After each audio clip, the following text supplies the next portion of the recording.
mă mai satur de ele, le fac aproape zilnic. Cele mai pufoase chifle cu vișină și mac, aromate, moi, dulce acrișoare, sunt absolut irezistibile. Iar acum îți arăt rețeta pas cu pas. Încep cu drojdea. O dizolv cu zahăr și lapte călduț, apoi o lăs acoperită cu o folie să se activeze frumos. Între timp, într-un bol mare, pun untul topit, zahăr, lapte călduț și amestec bine. Printr-o sită, adaug zahăr vanilat, sare și făină. Totul se încorporează treptat, apoi încep să frământ.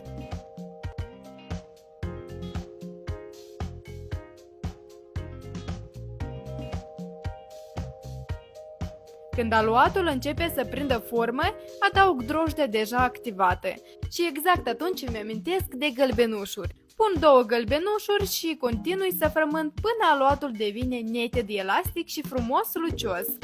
Îl las la dospit pentru 30-40 de minute, acoperit. Când aluatul a crescut bine, îl împart în 4. Apoi fiecare bucată o transform în biluțe egale cam de 120 de grame.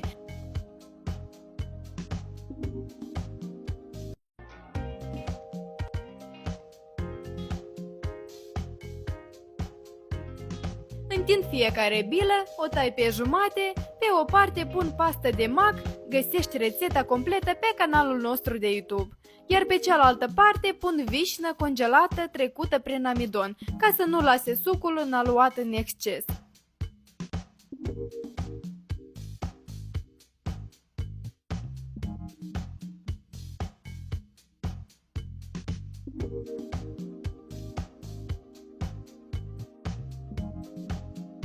Lipesc fiecare bucată, rulez în 2 și obțin niște rulouri frumoase.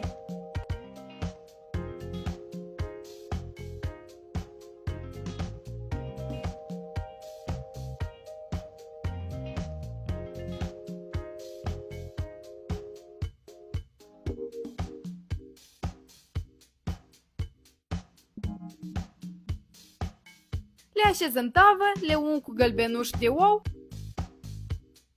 iar la final le adaug câteva semințe de mac și le bag la cuptor. Și ce să mai zici?